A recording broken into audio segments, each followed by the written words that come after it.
اتزانታ نير بعد دك نستي خوينو بسنكي كبناون تفتات እንዳካሄዱ ስሞት ሰብኡተንን ዝገደፍሎን ዕዳን ካልእ ዘራኽብ ነገር ይብለንን ኣብ ቺካጎ ዝቕመጣ ኮይነን ኣብ መንጎ ናይ ዕግርግር እዋን 4 ዕጫ ሰብኡተን ተኸቲለን ናይ ገዛ ርእሰን መጻእ ንምፍጣር ውዲት ኣልማ ፍትዋት ተኸታተልቲ መደብና ነዛ ቻነልና ሰብስክራይብ ዘይገበርኩም ሰብስክራይብ ኩም እንዳበልኩ ቪዲዮ ላይክ ሼር ብምግባር ንጀምር ናብ ሙሉእ ትሕዝቶ ኸፍለኩም እቲ ታሪክ ክጅምር ኣብ ኣሜሪካ ውሽጢ ዝነብር ሃሪ ዝበሃል ፍሉጥ ሰራቕን ይዕሩኽትን ኮይኖም 2 ሚልዮን ዝኾኑ ሰልዲ ጀማል ካብ ዝበሃል ሃፍታም ግብንኛ ሰሪቖም እንዳሃደሙ መኪንኦም ብዘይተፈለጠ ምኽንያት ይባራዕሞ ይሞቱ ድሕሪ ዝተወሰነ መዓልታት ቬሮኒካ ብናይ ሰብኣያ ሞት ምኽንያት በይና ብዓራት ክትቆስምን ክተስተንትንን ንሪኣ ብኻልእ ድማ ጃክ ዝተባሃለ ንሓላፍነት ዝወዳደር ሰብ ናብቲ ተወዳዳሪኡ ዝተሰረቐ ጀማል ብምኻድ እቲ ምርጫ ስለ ዘይስዕር ካብቲ ምርጫ ክእለ ይነግሮ ጀማል ድማ ነቲ ምርጫ ዝሓሰቦ ሰልዲ ባህሪ ስለ ዝተሰረቐ ኣብ ውሽጢ ጭንቀት ኣተወ ቬሮኒካ ንናይ ሰብኣያ ሓዘን ተኸዳዲና ምስ ወድአት ምስ ሰብኣያ ዘሕለፈቶ ግዜ ትዚልዋ ኣምሪራ ብኸየት ኣንስቲ ምስ ሃረ ዝሞቱ ሰረቕቲ ዝኾና ሊንዳ ኣሌክስን ኣማንዳን ንሰቦተን ኣብ ናይ ስነ ስርዓት ቀብሪ ተረኺበን ይቐብራ ሊንዳ ንሓማታ ካብ ሓዘን ንምፅእና ኣብ ዝፈተነትሉ እዋን ኣደ ሰብኣያ ግን ወዳ ኣብ ናይ ገበን ስራሕ ዝተዋፈሮ ንዓኣን ንደቃን ዘድሊ ንኸማልእ ከም ዝሞተ ኢላ ትወቕሳ ወድቶም ጃክ ድማ ምስ ኣቦ ብዛዕባ እቲ ምርጫ እንዳተዘራረበ ከሎ ኣቦቶም እቲ ምርጫ ብጀማል ካብ ዝሰዓር ሞት ከም ዝሕሾም ኣምሪሩ ይነግሮ ወዲ ጀማል ዝኾነ ጃርቲ ድማ ሰልዲ ናይ ኣቦኡ ባህሪ ከም ዝተሰረቐ ምስ ሰምዐ ንኹሎም ሓለውቲ ብኡ ይእክቦም እሞ ብሸለልትነቶም እዚ ከም ዘጋጠመ ብምንጋር ብሽጉጥ ይቐትሎም ቬሮኒካ ናብ ናይ ሰብኣያ መቓብር ብኣውቲስት ባሽ ተመሪሓ እንዳኸደት ከላ ባሽ ኣድራሻ ዝተፀሓፎ ንእሽተይ ወረቐት ይሂባሞ ሃሪ ቅድሚ ምማቱ ምናልባት ኣነ ዝኾነ ነገር እንተኾይነ ንሰበይቲ ሃባይሉ ከም ዝነገሮ ይገልጸላ ንሃሪ ድሕሪ ምቕባሮም ጃክ ይመጽእ እሞ ምስ ሰብኣያ ጽቡቕ ገይሮም ይፋለጡ ከም ዝነበሩን ሓገዝ ኣብ ትደልየሉ እዋን ክሕግዛ ቁሩብ ከም ዝኾነ ይነግራ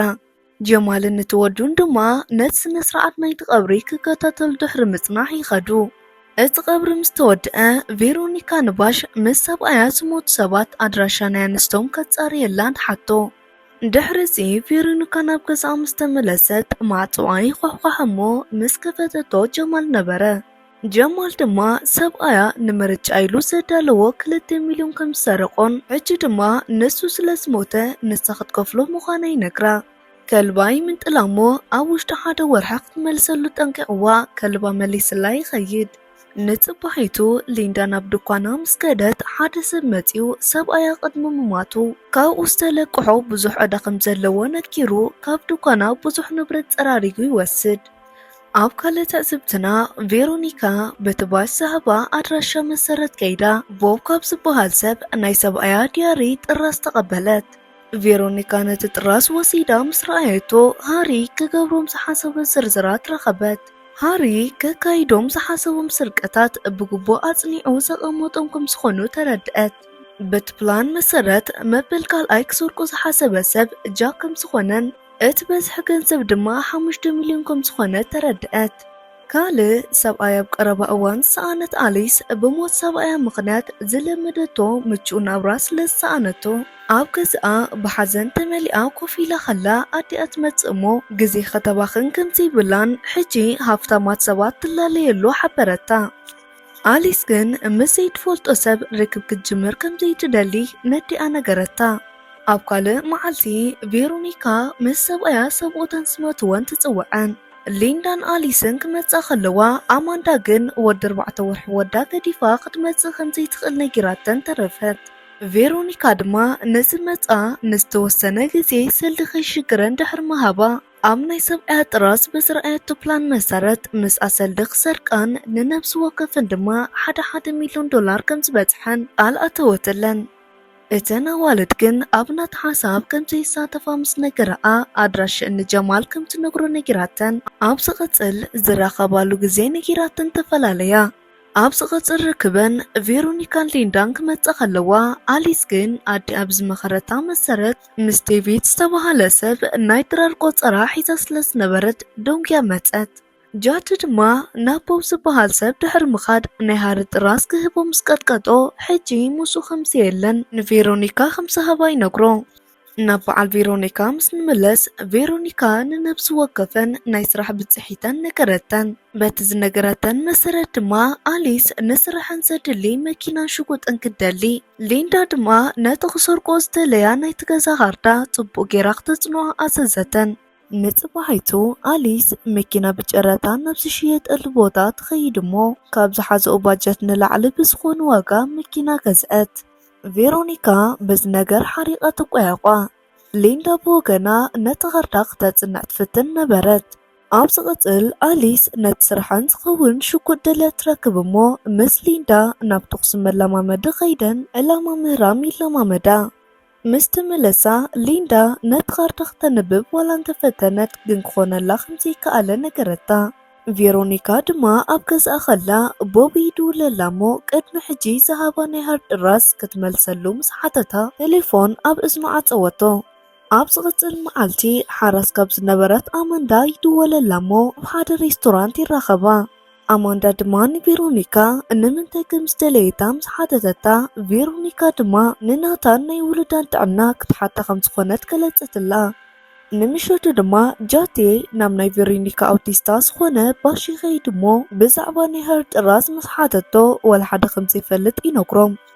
ጃቴ ድማ ብሕርቃን መስኡ ንዝመፁ ሰባት ክቐትልዎ ይነግሮም እሞ ንቬሮኒካ ካቲማ ኢዱ ይልእኸላ። ብናይ ባሽ ቴሌፎን ደዊሉ ንኣውቲስትኣ ከም ዝቆተሎ ይነግራ እሞ ነቲ ሰሊ ትመልሰሉ ግዜ ሓደ ሰሙን ጥራሕ ከም ዝተረፋ ይነግራ። ኣሊስ ድማ ዴቪድ ምስ ዝበሃል ሓድሽ ኣፍቃሪኣ ኣብ ውሽጢ ገዝኣ ኮይኖም ጽቡቕ ግዜ እንዳሕለፈት ከላ ማዕጾ ይኳሕኳሓ እሞ ምስ ከፈተቶ ቬሮኒካ ንውሽጢ ኣተወት። ዴቪድ ድማ ዝሓሰቦ ናይ ፍቕሪ ግዜ ከይወድአ ሰብ ብምምጽኡ ሓሪቑ ይኸይድ። ዴቪድ ድሕሪ ምኻዱ ድማ ቬሮኒካ ናይ ሰብኣይ ኪዳም ከይነቐልፀ ምስ ካልእ ሰብኣይ ንምዃን እንታይ ይህውኽክ ብምባል ንኣሊስ ፀረፈታ።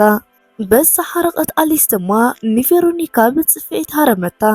ብቕፅበት ግን ቬሮኒካ ጃቴ ንኣውቲስትኣ ከም ዝቐተለላን ሕርቃና ኣብ ተውፅኦ ሰብ ምስ ሰኣነት ንዓኣ ከም ዝተዛረበታ ነገረታ። ምብካይ ጀመረት። ኣሊስ ድማ ሓቑፋ ተጸናንዓ እሞ ናይ ባሽ ሞት ንሊንዳ እንተነጊራታ ፈሪሓ ካብ ዝሓሰብኦ ክትርሕቕ ስለ ትኽእል ከይትነግራ ጠንቅቐታ። ቬሮኒካ ብናይ ባሽ ሞት ምኽንያት ነቲ ስርቂ ካልእ ኣውቲስታ ከም ዘድልየን ተረዲኣ ንኣማንዳ ክተዘራርባ ናብ ገዝኣ ኸደት።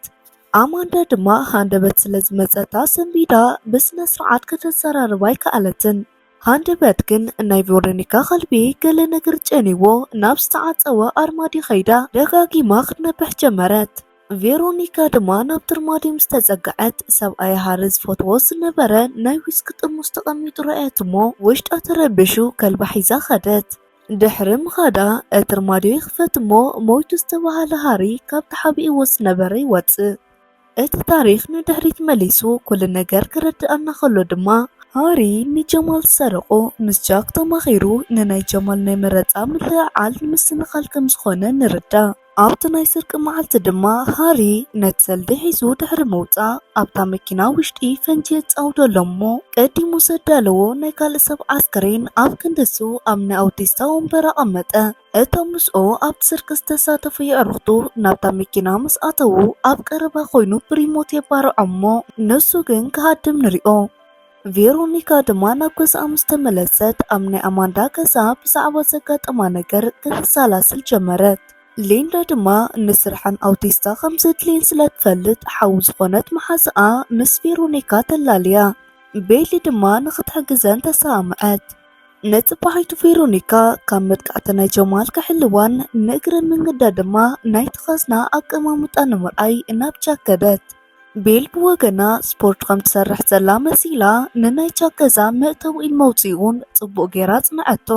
ኣቦ ጃክ ድማ ንቬሮኒካ ይርእዋ እሞ ንምንታይ ኣብ ገዛና ጸላም ሰብ ትቖፅር ብምባል ንወዶም ይመዓትዎ። أبو دحر موتو فيرونيكا تأتمو جمال يفرارحا خمسلن قاو خدحنا مسحاتتتو جاكن أب كمس عينت نجر إيدو خدتو خمسيدلي نجرا كتواتي كلا دما نتكازناك أمامتون نتكازات أبو غيرا تعصيبا خدت معالتات እንዳተቃረበ ምስ መጽ ድማ ቬሮኒካን ሰዓብታን ነትሰሊ ሒዞንኦ ንምኻድ ይለማመዳ ድሕሪ ቀትሪ ድማ ቬሮኒካ ንኪን ዝተባሃለ ናይ ጃክ ሓለውቲ ሓላፊ ትረኽቦሞ ነቲ ኻዝና መኽፈቲኡ ኾድ ክነግራ እንተዚ ኮይኑ ግን ዕድሚኣ ምስ ዘይበፅሐት ጓል ኮኳሸም ዝተሰኣሎ ስእሊ ከም ትቃልዖ ፈራርሓቶ ከይን ድማ ኣማራፅ ስለዘይነበሮ ነቲ ናይቲ ኻዝና ኾድ ይነግራ እታ ናይ ስርቂ መዓልቲ ምስ ኣኸለት ተተሓሒዘን ናብቲ ናይ ጃክ ገዛ ምርሓ ቤሊ ነቶም ኣብ ደገ ዝነበሩ ሓለውቲ ርችድ ወሊዓ ናብ መኪኖም ብምውርዋር ሓሳቦም ትሰርቆም ቬሮኒካን ሊንዳን ኣሊስን ድማ ማስክ ጌረን ንውሽጢ ኣተዋ ነቶም ኣብ ውሽጢ ዝነበሩ ሓለውቲ ብሽጎጥ ኣፈራሪሐን ምስ ኣሰረኦም ንላዕሊ ደይበን ኣብቲ ካዝና ዝነበረ ሰልዲ ወልሓደ ከይትረፋ ይወስድኦ ክወፃ ክብላ ግን እቶም ሽጉጥ ሒዙ ብምምፃእ ተጠው ይብለን እሞ ንቬሮኒካ ማስኬራታ የውፀላ ብምቕፃል ንኣሊስ ተኩሲ ሃርማ ድሕሪ ሊንዳ ቀልጢፋ ብሽጉጥ ተኩሳ ነቶም ቀተለቶ ቀፂለን ነቲ ሰልድን ንኣሊስን ተሰኪመን ናብ መኪነን ምስ በፅሓ ጃቴ ነታብ ደገ ዝነበረት ቤሊ ሽጉጥ ኣቀባቢሉ ይፅበየን ከም ዘሎ ረኣያ ነቲ ሰልዲ ተቐቢልወን ብመኪና ካድም ክብል ንሰን ከዓ ብኻልእ መኪና ደድሕሪኡ ስዒበን ብድሕሪት የጋጭውኦ እሞ ንጃቴ ቀትልኦ